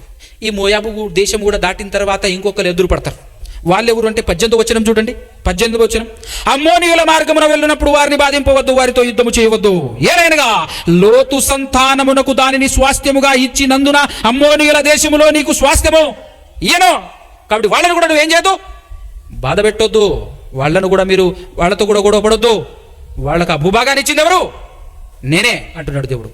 అవునా? బాగా వినండి జాగ్రత్తగా. ఇప్పుడు ఎవరిని తీసుకెళ్తున్నాడు? ఇశ్రాయేలుని తీసుకెళ్తున్నాడు. అంతకుముందు ఎవరెవరికి ఇచ్చాడు? ఇక్కడ ఎదోమీయులకి ఇచ్చాడు, మోయాబీయులకి ఇచ్చాడు, అమ్మోనీయులకి ఇచ్చాడు. ఎలా ఇచ్చాడు? బాగా వినండి. ఎలా ఇచ్చి ఉంటాడు? ఇది వినాలి, ఇది చాలా తెలుసుకోవాల్సినటువంటి విషయం. ఇశ్రాయేలుకు ఎలా ఇచ్చాడు? ఇశ్రాయేలీయులకు ఎలాగైతే ఇచ్చాడో అదే విధముగా మోయాబీయులకు ఇచ్చాడు, ఎదోమీయులకు ఇచ్చాడు, అమ్మోనీయులకు కూడా ఇచ్చాడు. కానీ వాళ్లకు ఇచ్చిన విధానాన్ని దేవుడు రాయించాడా? వాళ్లను తీసుకెళ్లి అక్కడ సెటిల్ చేయడం కోసం అని చెప్పేసి వాళ్ళల్లో కూడా ఎవరో ఒకరి దేవుడు పుట్టించే ఉంటాడు నాయకుడుగా. ఇక్కడ మోసే నడిపించినట్టు, మోసే ద్వారా దేవుడు చేయించినట్టు అక్కడ కూడా ఎవరో ఒక వ్యక్తిని పుట్టించినాలే, వాళ్లను చేత పట్టుకొని ఇదంతా నడిపించినాలే, భూభాగాన్ని ఇచ్చినాలే. కానీ ఆ స్టోరీ మొత్తం ఇన్ డీటెయిల్స్గా రాయలే. ఎందుకు రాయలే? వాళ్ళ ద్వారా యేసు ప్రభు రాడు కాబట్టి. అందరినీ పట్టుకోదలుచుకోలేదు దేవుడు. వాళ్ళందరినీ అలా వదిలేసుకుంటూ సెటిల్ చేసి వదిలేశాడు. కానీ ఒక జనాంగాన్ని మాత్రం పట్టుకున్నాడు.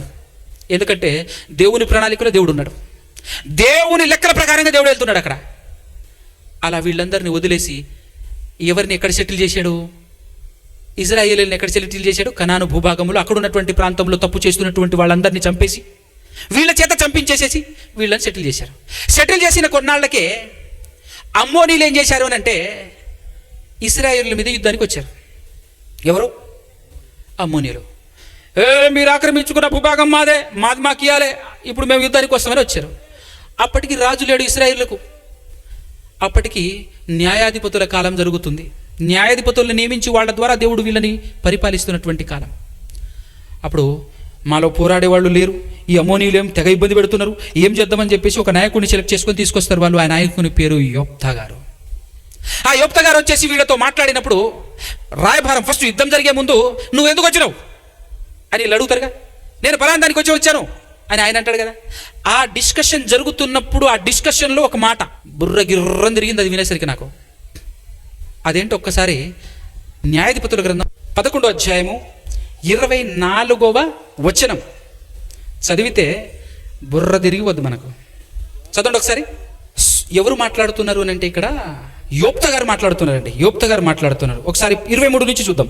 కాబట్టి ఇశ్రాయేలీయుల దేవుడైన యెహోవా అమోరీయులను తన జనుల ఎదుట నిలవకుండా తోలివేసిన తరువాత నీవు దానిని స్వతంత్రించుకొందువా? ఎందుకంటే ఏం జరిగిందంటే ఈ అమ్మోనీయుల భూభాగాన్ని ఇశ్రాయేలీయులు రాకమునుపే ఈ అమోరీయులు అనేటటువంటి వాళ్ళు వీళ్ళను 2 తన్నులు దన్ని కొంత భూభాగం లాక్కొని వాళ్ళు ఆక్రమించుకుంటారు. ఎవరు? అమోరీయులు. అమోరీలు ఆక్రమించుకున్న భూభాగాన్ని ఇశ్రాయేలు వచ్చి 2 తన్నులు దాన్ని వాళ్ళని చంపేసి ఇశ్రాయేలు ఆక్రమించుకుంటారు. ఇశ్రాయేలు ఆక్రమించుకున్న తర్వాత అమ్మోనీయులు వచ్చేసి ఈ భూభాగం మాది అంటున్నారు. అప్పుడు యోప్తా గారు చెప్తున్నారు, నువ్వు వాళ్ళ దగ్గర ఉన్నప్పుడు గుంజుకోవాల్సింది, ఇప్పుడు దేవుడు మాకిచ్చాడు, నువ్వు ఇప్పుడు గుంజుకుంటానంటే ఎట్లా బాబు అంటాడు యోప్తా గారు. అదే సందర్భం జరుగుతూ ఏం మాట్లాడుతున్నారు చూడండి 24వ వచనంలో. స్వాధీనపరుచుకొనుటకు, బాగా వినాలి, స్వాధీనపరుచుకొనుటకు కెమోషను నీ దేవత నీకిచ్చిన దానిని నీవనుభవించుచున్నావు గదా. మా దేవుడైన యెహోవా మా ఎదుట నుండి ఎవరిని తోలివేయునో వారి స్వాస్థ్యమును మేము స్వాధీనపరుచుకొందుము అన్నాడు. ఏమైనా అర్థమైందా అండి? సీక్వెన్స్లో ఉంటే అర్థమవుతుంది, ఏమిటి లైన్లో ఉంటే అర్థమవుతుంది, లైన్లో లేకపోతే ఏం అర్థం కాదు.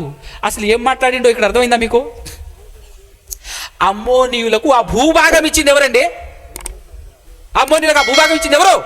కానీ ఇక్కడ వీళ్ళు ఏమని ఫీల్ అవుతున్నారు? కెమోసు దేవత ఇచ్చిందా వీళ్ళకు భూభాగం అమ్మోనీయులకు? ఏడు నుంచి వచ్చింది ఈ కెమోసు? ఎవరు తయారు చేసుకున్నారు ఈ కెమోసుని? ఏమండి, ఎవరు తయారు చేసుకున్నాడు? ఎక్కడి నుంచి వచ్చింది ఈ కెమోసు? ఇప్పుడు అమ్మోనీయులను అడిగితే ఏమంటారు తెలుసా? మాకు ఈ భూభాగాన్ని ఇచ్చింది కెమోసే, మా దేవుడు కెమోసే అంటారా లేదా? అరే అట్టెట్ట బ్రదర్, మిమ్మల్ని సెటిల్ చేసింది యెహోవా దేవుడు కదా, ఆయన ఎవరు మాకేం తెలుసు, ఆయన వాళ్ళ దేవుడు, మా దేవుడు కాదు, అంతే కదా వాళ్ళు అనేది. ఇప్పుడు ఒక విషయం అర్థమైంది, వీళ్ళు ఎందుకు తయారు చేసుకున్నారు, ఎలా తయారు చేసుకున్నారో ఎలా అర్థమైందో చెప్పనా, మనకి ఎలా తెలుస్తుందో చెప్పనా? ఇశ్రాయేలీయులను కూడా పట్టుకొస్తున్నాడు దేవుడు. ఎక్కడి నుంచి? ఐగుప్తు దేశంలో నుంచి ఇశ్రాయేలుని మోషే ద్వారా నడిపిస్తున్నాడా లేదా? నడిపిస్తూ ఉన్నప్పుడు దేవుడు నడిపించుకుంటూ వచ్చాడు అంటే గమ్మున సైలెంట్గా రాడుగా. రే నీకు జాగ్రత్తలు చెప్తా ఈను అని చెప్పేసి జాగ్రత్తలు చెప్తాడు కదా. దేవుడు ఉన్నాడు అంటే జాగ్రత్తలు చెప్తాడు అంతే. మరి జాగ్రత్తలు చెప్పటం కోసం ఆ జాగ్రత్తలన్నీ రాసిస్తా, నాయనా మోసే రా కొండెక్కు అన్నాడు. ఎక్కిండు కొండ. 40 రోజుల పైన ఉండిపోయిండు. ఇప్పుడు కిందుండోళ్ళు ఏం చెప్తున్నారు? కిందుండోళ్ళ ఆలోచన ఎట్టున్నాయి ఒక్కసారి ఇప్పుడు చదవండి. నిర్గమకాండము 32వ అధ్యాయం 1 నుంచి చదవండి. మోషే కొండ దిగకుండా లేట్ చేశాడు. ఏం చేశాడు? లేట్ చేస్తే ఏం జరిగింది? కింద ప్రజలు ఏం చేస్తున్నారు? లెమ్మో లే మా ముందర నడుచుటకు ఒక దేవతను మా కొరకు చేయి అంటే, ఇన్నాళ్ళు మీ ముందు నడిచినటువంటి మోషేను దేవత అనుకుంటున్నారా ఏంటి మీరు? ఏమండి, ఎంత స్పీడ్గా అసలు వీళ్ళ ఆలోచన చూడరాదు. ఏమండి, వీళ్ళ ఆలోచన చూడరాదు. మనకి ఎంత అర్థం కావాలో తెలుసా? ఆలోచన చేయగలిగే జ్ఞానం మీకు ఉంటేనండి ఇప్పుడు ప్రపంచం మొత్తం మీ ముందు ఉండాలి. ప్రపంచంలో ఉన్న దేశాలన్నింటిలో అనేక రకాల దేవతలు ఎలా వెలిశాయో మీకు, మాకు, మనకందరికి అర్థం కావాలి ఇప్పుడు. అవునా కాదా? దేవుడు అమ్మోనీయుల్ని సెటిల్ చేశాడు, ఇటు వచ్చేసాడు. మోయాబీయుల్ని సెటిల్ చేశాడు, ఎదోమీయుల్ని సెటిల్ చేశాడు, ఇటు పక్కకు వచ్చాడు. వాళ్ళు ఒక విగ్రహాలని తయారు చేసుకున్నారు, పేర్లు పెట్టుకున్నారు. ఎదోమీయులేమో ఖాస్ అనే దేవతని పేరు పెట్టుకుంటే, మోయాబీయులేమో ఏమని పెట్టుకున్నారు? మోయాబీయులు. కెమోషు కాదండి, కెమోషు అమ్మోనీయుల దేవత. మొలేకు, మోయాబీయులది మొలేకు దేవత. మమ్మల్ని ఈ భూభాగాన్ని ఇచ్చింది, మమ్మల్ని కాపాడుతుంది ఈ మొలేకు అని మోయాబీయులు అనుకుంటే, అమ్మోనీయులు ఈ కెమోషు మా దేవత అని వీళ్ళు అనుకుంటే, ఎదోమీయులు ఖాస్ అనేటటువంటి మా దేవత మమ్మల్ని ఇక్కడ దాకా నడిపించిందని వాళ్ళు అనుకున్నారు. కానీ వాళ్ళందరినీ సెటిల్ చేసింది ఎవరు? సెటిల్ చేసి కొంచెం పక్కకు తొలిగాడు. కానీ ఇప్పుడు ఈ ఇశ్రాయేలుల్ని సెటిల్ చేసిన తర్వాత పక్కకు తొలిగితే ఇశ్రాయేలు కూడా ఏదో ఒక పేరు పెట్టుకుంటారా లేదా? అసలు ఇక్కడ ఏం చెప్పారు, ఇక్కడ ఏం మాట్లాడుతున్నారు చూడండి. ఇక్కడ ఎంత సరదాగా ఎంత బాగుంటుందనంటే, నేను చదువుతాను స్పీడ్గా. లెమ్మో మా ముందర నడుచుటకు ఒక దేవతను మా కొరకు చేయము, ఐగుప్తులో నుండి మమ్మల్ని రప్పించిన మోషే అనువాడు ఏమాయనో మాకు తెలియదని అతనితో చెప్పిరి. అందుకు అహరోను మీ భార్యలను, మీ కుమారులకు, మీ కుమార్తెలకు చెవులనున్న బంగారము పోగులను తీసి నా ఎందుకు తండ్రిని వారితో చెప్పగా, ప్రజలందరూ తమ చెవులనున్న బంగారు పోగులను తీసుకొచ్చేసి ఇచ్చేశారు. దాంతో ఒక చక్కటి దూడం చేశారు. అలా దూడం చేసేసిన తర్వాత ఏం మాట్లాడుతున్నారంటే 4వ వచనం చూస్తే, అతడు వారి యొద్దకు వాటిని తీసుకొని పొగురుతో రూపమును ఏర్పరిచి దాన్ని పోత పోసిన దూడగా చేసిను. అప్పుడు వారు, ఓ ఇశ్రాయేలు, ఏటట, ఓ ఇశ్రాయేలు వినుము ఓ ఇశ్రాయేలు, ఐగుప్తు దేశములో నుండి నిన్ను రప్పించిన నీ దేవుడు ఇదే అన్నారట. చూడిగా ఇప్పుడు దేవుడు అమ్మోనీయులకు సెటిల్ చేసి వెళ్ళిపోయిన తర్వాత వాళ్ళు కూడా దేవత తయారు చేసేసుకొని అమ్మోనీయులందరూ, అమ్మోనీయులరా వినండి, ఇదిగో ఈ కేమోసు దేవతే మనల్ని ఈ భూభాగాన్ని ఇచ్చింది అని వాళ్ళు అన్నారు. ఇప్పుడు వీళ్ళు ఏమన్నారు? ఇప్పుడు దేవుడు మరలా మోషే గారిని కిందికి పంపించి వీళ్ళు తయారు చేసుకున్న దూడను చిన్న భిన్నములు చేయకపోతే ఆ దూడకు కూడా ఒక పేరు పెట్టుకొని మంచి స్టోరీ రాసేసి అసలు ఐగుప్తులో నుంచి మమ్మల్ని రప్పించింది ఎవరంటే అని సాగదీసి ఎవరి పేరు చెప్తారు? వీళ్ళు కూడా ఏదో పేరు పెట్టేసి ఆ విగ్రహాన్ని చూపేవాళ్ళు. అంతేనా? సేమ్ టు సేమా కదా? ఇక్కడ మనకు ఎంత మ్యాటర్ అర్థం కావాలంటేనండి, వాళ్ళు మాత్రమే కాదు, ప్రపంచములో ఉన్నటువంటి వాళ్ళందరినీ కూడా సెటిల్ చేసింది. ఏ దేశంలో బాధ వచ్చినా, ఇబ్బంది వచ్చినా, కష్టం వచ్చినా, హింస వచ్చినా, ఎలాంటి ఇబ్బందులు కలిగినా కూడా ఆయా దేశాలలో ఒక వ్యక్తులని పంపించి పుట్టించి ఆ మనుషుల ద్వారా మనుషుల మధ్య ఉన్న సమస్యను తీర్చగలిగే దమ్మున్న దేవుడు అక్కడ పైన ఉన్నటువంటి వాడు. అయితే ఆయన కేవలం ఇశ్రాయేలుని పట్టుకొని ఎందుకు వచ్చాడు, వాళ్ళందరిని ఎందుకు విడిచిపెట్టాడు అని అంటే, ఆయన ప్రణాళిక ఆయనకున్నది, ఆయన లెక్క ఆయనకుంది, ఆయన సిస్టమ్ ఆయనకున్నది. ఇంతకు వీళ్ళందరూ రకరకాల దేవతలను తయారు చేసుకుంటుంటే చూసి సైలెంట్గా ఉన్నది కూడా దేవుడే. ఒక రకంగా చెప్పాలంటే దేవుడే అనుమతి ఇచ్చాడు అని చెప్పాలే. ఎందుకట్ట భయ్, ఎందుకట్లా అని అనుకుంటే ఒకసారి అపోస్తల కార్యం 14వ అధ్యాయం 16వ వచనం చదవండి, మీకు అర్థమవుతుంది. అపోస్తల కార్యములు 14వ అధ్యాయం 16వ వచనం ఏం చెప్తున్నాడు? ఆయన అంటే ఎవరు? యెహోవా దేవుడు గత కాలములో సమస్త జనులను తమ తమ మార్గముల యందు నడవనిచ్చింది ఎవరు? అంతేనా కదా?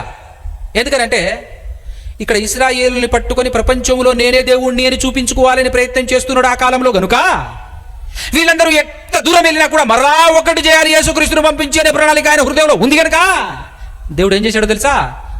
సర్లే అన్నాడు. ఇక్కడ ఇశ్రాయేలులు దూడం చేయగానే పిచ్చి కోపం వచ్చింది దేవుడికి. మరి అలాంటప్పుడు అమ్మోనీయులు కెమోసులు చేసుకున్నప్పుడు రాదా? వచ్చే ఉంటుంది. సాగని నాకంటూ ప్రణాళిక ఉంది కదా. ఎంత దూరం వెళ్ళినా, ఎన్ని దేవతల్ని నిర్మించుకున్నా, ఎంతమంది దేవుళ్ళను తయారు చేసుకున్నా వాళ్ళందరితో రౌండ్ కబ్బడాడి చూపిస్తా అన్నాడు దేవుడు. ఆడిండా లేదా? ఇశ్రాయేలుని చేత పట్టుకొని ఎన్ని దేశాల మీదకి పోయిండో అన్ని దేశాలకు వాళ్ళ దేవుళ్ళని బీభత్సంగా మొక్కుకున్నాలే వాళ్ళు. కానీ ఉందా? ఇశ్రాయేలీయులు ఆ కనాను భూభాగంలో అడుగు పెడితే గుండెల విసిపోతున్నాయి ఎక్కడ ఉన్నటువంటి వాళ్ళందరి. ఏమాయ మీ దేవతలు, ఎడుబాయ మీరు నిర్మించుకున్న దేవుళ్ళు. ఆడు దేవుడు వచ్చాడు. ఐగుప్తులో ఉన్నప్పుడు ఐగుప్తులు ఎంతమంది దేవుళ్ళని పూజిస్తున్నారో వాళ్ళందరితో కబడ్డాడిండు. ఆడిండా లేదా?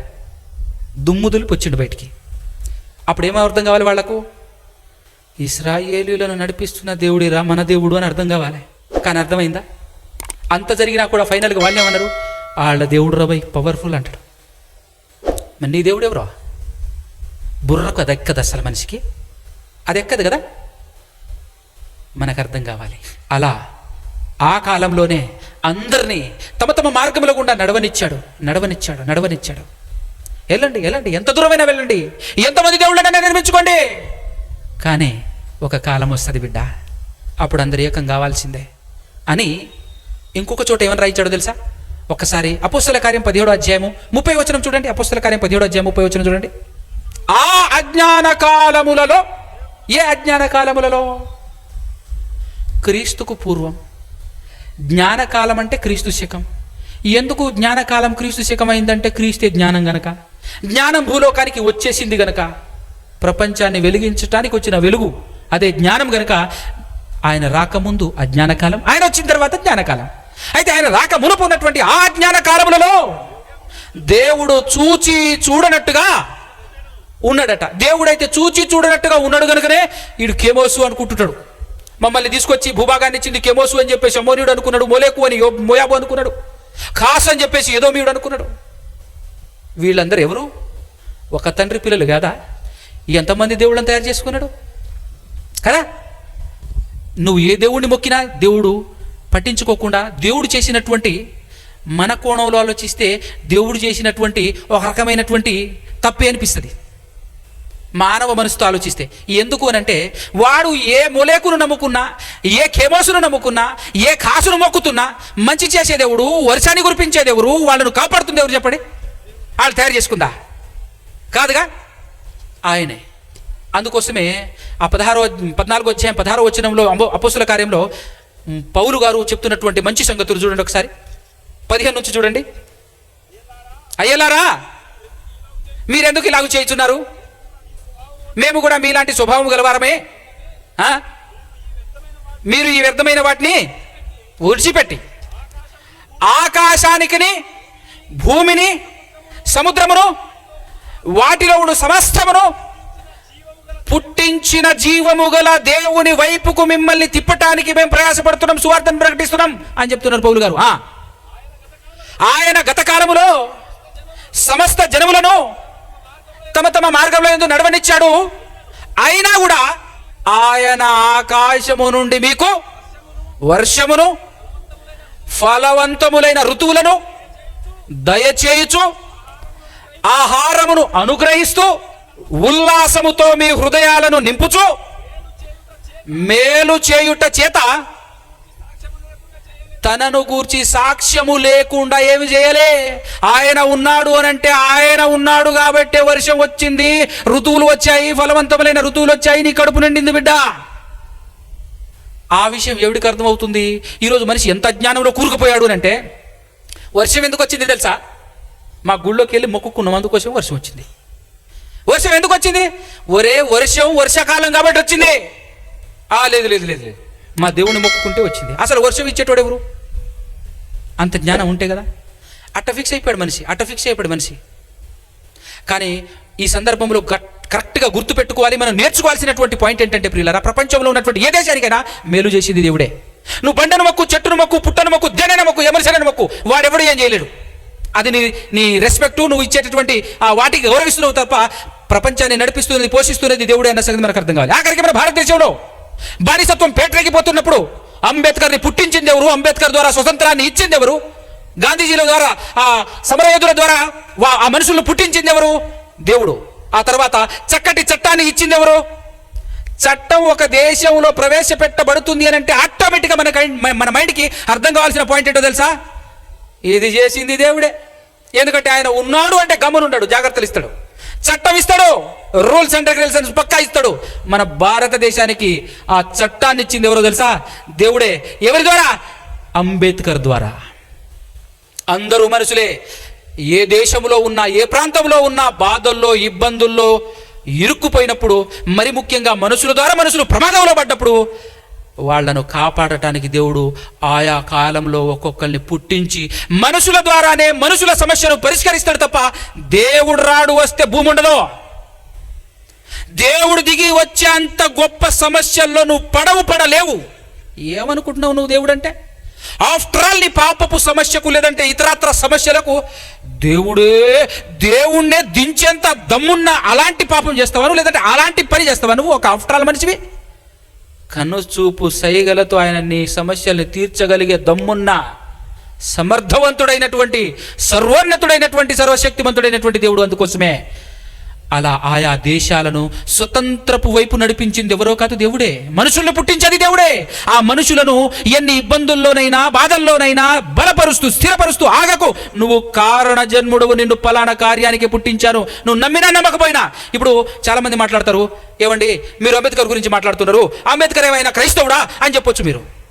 నీకు బుద్ధి ఉంటే, నీకు జ్ఞానం ఉంటే, బైబిల్ తెలిస్తే, కోరేష్ ఎవరు? కోరేష్ ఎవరండి? ఇజ్రాయేలుడా? అన్యుడు. ఆయన పుట్టక ముందు 100 సంవత్సరాలకు ముందే పేరు పెట్టి యెషయా ప్రవక్త ద్వారా రాయించాడు, ఇజ్రాయేలు జనమా, నిన్ను బబులోను ఆ చెరలో నుంచి రప్పించటానికి నేను ఒక రాజును పుట్టిస్తున్నాను, మాదీయులలో నుంచి. ఎక్కడి నుంచే? మాదీయులలో నుంచి. ఎవరిని పుట్టించాడు? కోరేష్ను పుట్టించాడు అని అంటే ఇక్కడ ఇండియాలో అంబేద్కర్ని ఎవడు పుట్టించాడు చెప్పు? దేవుడో. అర్థం కావాలి. బైబిల్ చదివితే ఇలా అర్థం కావాలి. ప్రపంచం నీ కళ్ళ ముందు ఉండాలంతే. ఏం జరిగింది, ఇంతమంది దేవుళ్ళు ఎలా పుట్టుకొచ్చారు అని అంటే నీకు అర్థం కావాలి, మనకు అర్థం కావాలి. అట్లాంటిది బైబిల్. ఎలా తయారు చేసుకున్నారు చూసారా? నువ్వు ఎన్ని గుళ్ళు గోపురాలు తయారు చేసుకున్నా, ఎంతమంది దేవుళ్ళని నిర్మించుకున్నా అక్కడ ఒరిగేది జరిగేది ఏమీ లేదు. ఆ దేవుడు ప్రేమామయుడు కాబట్టి వాళ్ళ ఉనికి ఉంది. ఆ దేవుడు ప్రేమామయుడు కాబట్టి వాళ్ళ ఉనికి ఉంది. మరి ముఖ్యంగా దేవునికి కావాల్సింది ఏంటో తెలుసా? నీ మనస్సు. పాడైపోయిన పాడైపోయిందేంటో తెలుసా? నీ మనస్సు. యేసుక్రీస్తును పుట్టించడానికి కారణం నీ మనస్సు. జలప్రళయానికి ముందు పాడైపోయింది నీ మనస్సు, జలప్రళయం తర్వాత కూడా పాడైంది నీ మనస్సే. మనిషి శరీరం బాగుంది కానీ పాడైపోయింది, దేశం బాగుంది పాడైపోయింది నీ మనస్సు. అవునా కదా? అన్నింటికంటే ఘోరమైన వ్యాధి కలిగింది అంటారు ఈ హృదయం గురించి. మనస్సు, హృదయం అన్న మనసు ఒకటే. నీ మనసు శరీరం వైపు తిరిగితే ఆ భయంకర పరాకాష్ఠ చూడలేం. నీ మనసు శరీరం వైపు తిరిగి శరీరానుసారమైంది అయిపోయి ప్రపంచంలో ఎలా బతుకుతున్నామంటే, శరీరం కోసమే పుట్టాను, శరీరాన్ని మేపి మేపి మేపి గొర్రె పొట్టేళ్లు బలైనట్టు బలైపోతున్నావు తప్పించి ఒరే నువ్వు ఆత్మవి అన్న జ్ఞానం ఎవరు నేర్పించారు? నీకు నాశనం లేదు, నీకు అంతమే లేదు. తరతరాలు యుగ యుగాలు దేవుడున్న లోకానికి వెళ్ళాలి, దేవుడు ఆత్మ అని చెప్పింది ఎవరు? నువ్వు ఆత్మ అని నీకు గుర్తు చేసింది ఎవరు? ఈ మహాజ్ఞానాన్ని నీకు అందించడానికి దేవుడు ఎవరిని పంపించాడు? దేవుడు వచ్చాడా? దేవుడు ఒకరిని పంపించాడా? భయంకరమైన విషయం ఏంటంటే క్రైస్తవులకి ఈరోజు సువార్త చెప్పాల్సిన పరిస్థితి ఏర్పడింది. దేవుడు ఎవరిని నియమించాడు, ఎవరిని పంపించాడు, ఎవరి ద్వారా ఏం చేశాడు అని అంటే ముగించుకుందాం. ఫైనల్గా అపోస్తల కార్యం 17వ అధ్యాయం 30 నుంచి 2-3 వచనాలు చదువుకొని ముగించేసుకుందాం. మీకు అర్థం కావాలి, నేను ఓవరాల్గానే చెప్పాను, ఇంకా లోపలికి వెళ్తే చాలా ఉంటుంది. రేపు పొద్దున్నోడు కూర్చోవాలి, అంత ఉంటుంది మ్యాటర్. కానీ ముగించేస్తాను, టైం అయిపోయింది కదా, ముగించేస్తాను. చదువు తమ్ముడు 30 నుంచి. అంటే ఈ మాట అర్థం కావాలంటే ప్రపంచానికి దేవుడు చెప్తున్నటువంటి విషయం, గత కాలంలో ఎన్ని వేషాలు వేసినా సైలెంట్గా ఉన్నా. ఎందుకు? నాకంటూ ఒక ప్రణాళిక ఉంది. నా ప్రియ కుమారుడైన యేసుక్రీస్తు ప్రభువారిని ఈ లోకానికి పంపించి ఆయన ద్వారా మరలా మిమ్మల్ని అందరినీ ఒకటి చేయాలనుకునే సంకల్పం నా హృదయంలో ఉంది కనుక పో, కెమోసు చుట్టూ తిరుగుతావా తిరుగు, రాయి చుట్టూ తిరుగుతావా, రప్ప చుట్టూ తిరుగుతావా, చెట్టు చుట్టూ తిరుగుతావా తిరుగు.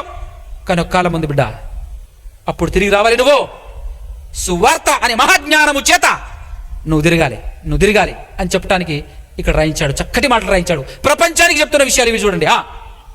ఇప్పుడైతే అంతటాను అందరూ ఏ దేశమైనగా, ఏ మతం, ఏ కులం, ఏ ప్రాంతం, నువ్వు ఎవరైనా సరే అంతటాను అందరూ ఏం పొందాలి? బాగా వినండి, ఎంత హైలైట్ మాట అంటే ఇది. మారు మనసు పొందాలి, మనసు మార్చుకోవాలి. ఎటువైపు నుంచి ఎటువైపు? కడుపు మీద నుంచి దేవుని వైపు, అవునా? దేహం మీద నుంచి ఆత్మ వైపు. నీ మనసు మార్చుకోవాలి, మనసు మార్చుకోవాలి అని చెప్తున్నాడు ఇక్కడ. ఎవరు మార్చుకోవాలి? అందరూ, అంతటా అందరూ మనసు మార్చుకొని మారు మనసు పొందాలి. ఎందుకు పొందాలి ప్రభు అంటే, తాటది వేసే ఒక డేట్ నియమించాను. మారకపోతే, మనసును మార్చుకోకపోతే తోలొలిసి డోలు గుట్టించే రోజు ఒకటి సెలెక్ట్ చేశాను అన్నాడు అక్కడ. చదువు. మనుషులకు ఆజ్ఞాపించుచున్నాడు మారు మనసు పొందాలని. ఎందుకంటే తాను ఒక మనిషిని నియమించాడు. తాను నియమించిన మనుష్యుని చేత నీతిని అనుసరించి ఏ దేశానికి, ఏదైనా దేశం పేరు చెప్పిండా? భూలోకానికి తీర్పు తీర్చబోయేది ఒక డే సెలెక్ట్ చేశాను నాన్న. ఒక దినము నియమించాను గనుక నియమించి ఉన్నాడు. మృతులలో నుండి ఆయనను లేపినందున, ఆయన సెలెక్ట్ చేసిన ఆ వ్యక్తిని ఆయన లేపినందున దీన్ని నమ్మాలని, నమ్ముటకు అందరికీ ఏం కలగజేశాడట? ఆధారం కలగజేశాడట. అందుకోసమే ప్రపంచమే ఎటువైపు చూస్తుంది? ఇప్పుడు యేసు ప్రభు వైపు చూస్తుంది, అవునా కదా? యేసు ప్రభు వచ్చి ఏం చేసిపోయాడంటే అసలు ఇంతకు దేవుడున్నాడు అని నమ్మటానికి ఆధారం ఎవరంటే యేసు ప్రభు. ఆధారం కలగజేశాడట. యేసు ప్రభును దేవుడు 3వ దినాన తిరిగి లేపటంతో ఏం క్రియేట్ చేశాడు? ఆధారం క్రియేట్ చేశాడు. దేవుడు ఉన్నాడు. ఈరోజు చాలా మంది విగ్రహాలను వీటిని మొక్కుతున్నటువంటి వాళ్ళు దేవుడు లేడంటారు ఫైనల్గా. ఎందుకో తెలుసా? అందరం పుడతాం చేస్తాం. ఆపగలిగే దమ్ము మనం చేసుకున్న దేవతలకు ఉన్నాయా? లేవు. నిన్ను చేసినాడికి ఉంది అని తెలియచేయటానికి యేసుక్రీస్తు ప్రభువారు ఈ లోకానికి వచ్చేసి చచ్చిపోయిన వాళ్ళను సైతం లేపి, ఫైనల్గా ఆయన చచ్చిపోతే ఆయన్ని లేపిన దేవుడు ఉన్నాడని ప్రపంచానికి చాటి చెప్పిన మహానుభావుడు ఎవరు? యేసుక్రీస్తు ప్రభువారు. అంటే యేసుక్రీస్తు ప్రభువారిని చూస్తే నీకు ఏమర్థం కావాలంటే, ఎస్ దేవుడున్నాడు అని అర్థం కావాలి. దేవుడు ఉన్నాడు అని ప్రపంచానికి అర్థం కావటం కోసం ఈరోజు ప్రపంచములో అందరికంటే ఎత్తుగా యేసు ప్రభును దేవుడు ఎందుకు హెచ్చించాడో తెలుసా? అందరికీ ఆయన కనపడాలి.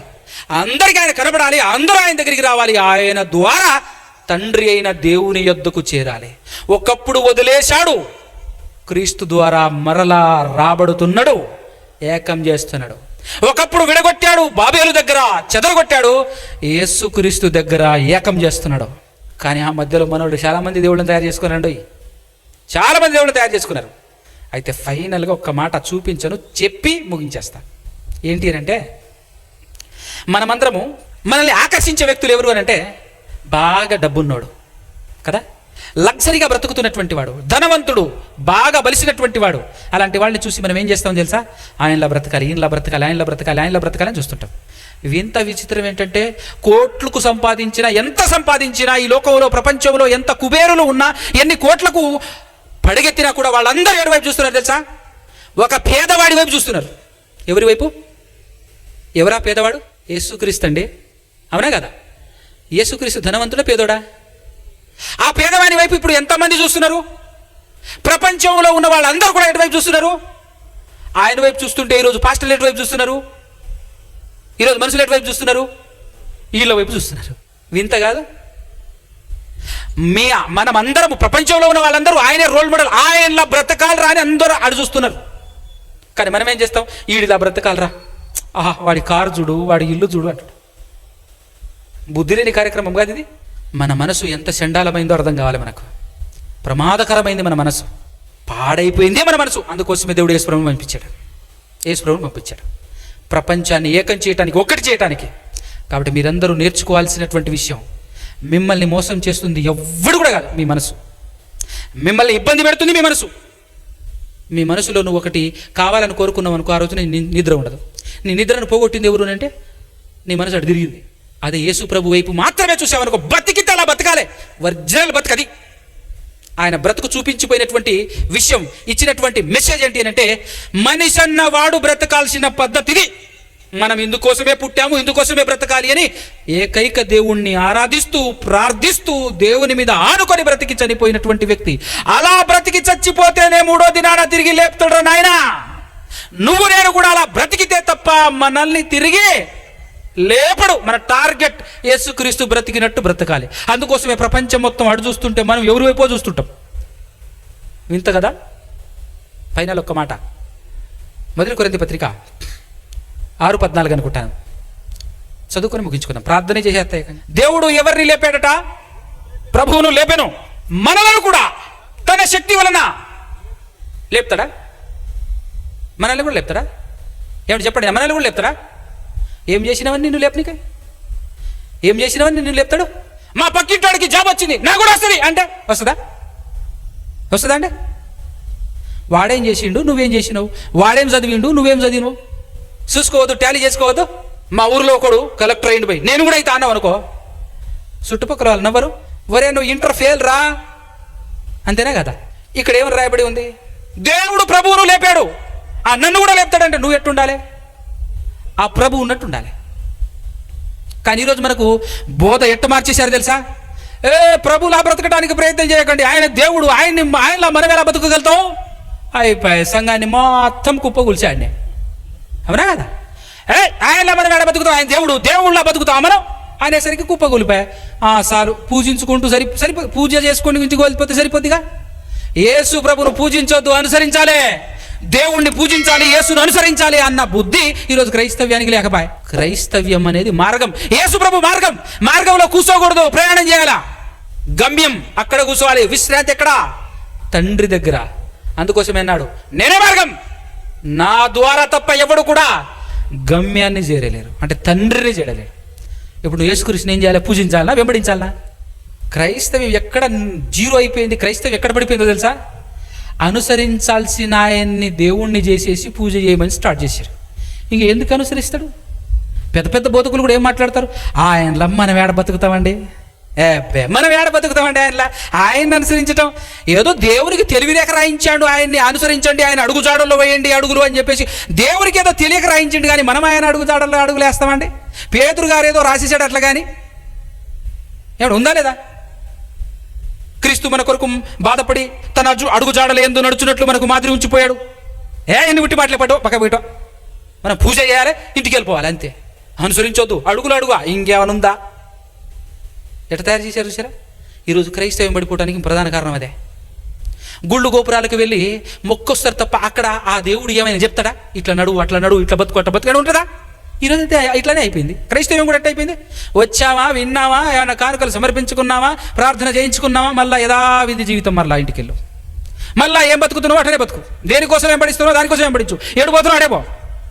4 మాటలు చెవిలో పడ్డాయి, ఆ మాటలు ఏమైనా ఆపుతున్నాయా? ఇది చేయొద్దు, అది చేయొద్దు, అలా చేయొద్దు, ఇలా మాట్లాడొద్దు, ఏమైనా ఆపగలుగుతున్నాయి మిమ్మల్ని? అవి ఎప్పుడో మర్చిపోయాయి. ఆ విధానమే మర్చిపోయింది క్రైస్తవ్యం.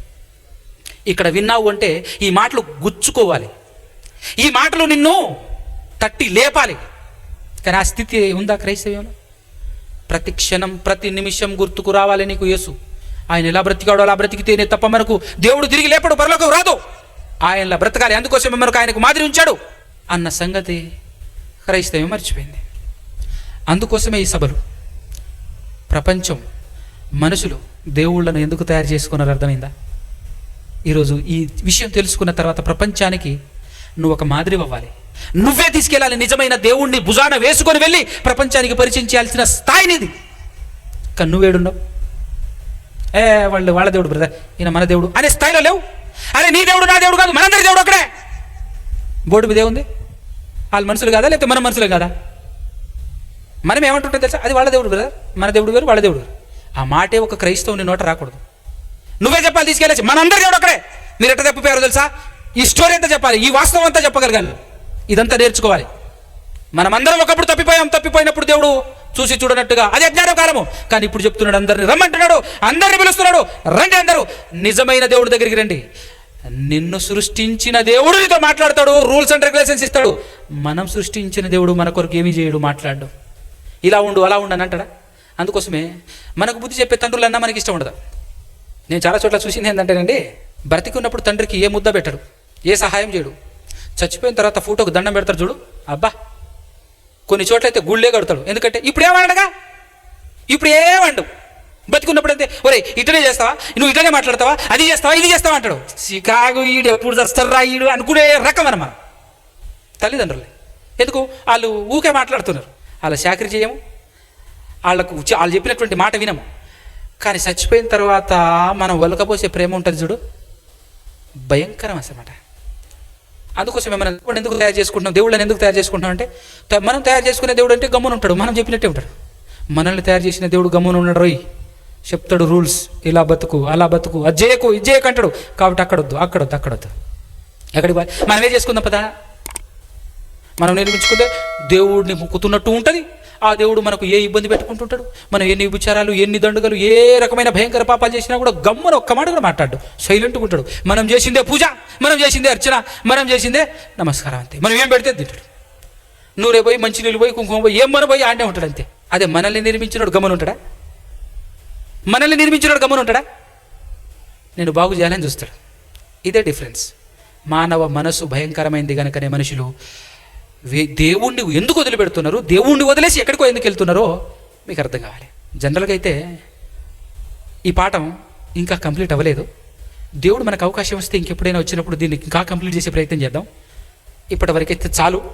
ఈ విషయాలను హృదయంలో పెట్టుకొని ముందుకు సాగాలి. వీటి ప్రకారంగా మీరందరూ బ్రతకాలి, మనమందరము బ్రతకాలని కోరుకుంటూ ఈ మాటలు ముగిస్తున్నాను. కళ్ళు మూసుకొని తల్లోంచండి, చిన్న ప్రార్థన చేసుకుందాం. పరిశుద్ధుడా, పరమాత్ముడా, పరమందు ఆశీనుడా, సకల ఆశీర్వాదాలకు కారణమవుతున్న తండ్రి, మీ ఘనమైన, ఉన్నతమైన, శ్రేష్టమైన నామానికి స్తుతి స్తోత్రాలు, కృతజ్ఞతాస్తులు చెల్లించుచున్నాం. అయ్యా ఇదిగో తండ్రి, ఈ ప్రపంచంలో ఉన్న వాళ్ళందరూ మీరు పుట్టించిన వాళ్ళే తండ్రి. మనుషులందరూ కూడా ఒకే మానవుడి నుంచి పుట్టారు తండ్రి. కానీ ఎలా ఇంతమంది దేవుళ్లను వీళ్ళు నిర్మించుకున్నారో, ఎందుకు నిర్మించుకున్నారో ఎంతో అద్భుతంగా మీరు మా ముందు ఉంచిన ఈ విషయాన్ని బట్టి స్తోత్రములు తండ్రి.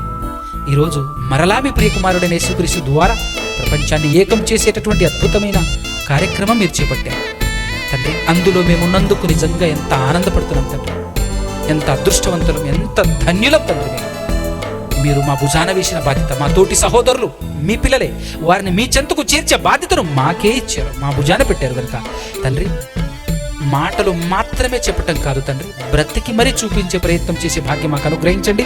ఆత్మ సహాయమును అనుగ్రహించమని ప్రాధేయపడుతూ బ్రతిమాలు కొంచెం మీ పాదాల సన్నిధించి మీ ప్రియ కుమారుడు మా కొరకు మీరు ఈ లోకానికి పంపించిన యేసు ప్రభు పరిశుద్ధ నామముననే ఈ ప్రార్థన అడిగి వేడుకొనుచు బ్రతిమాలుకొనుచున్నాము తండ్రి. ఆమేన్.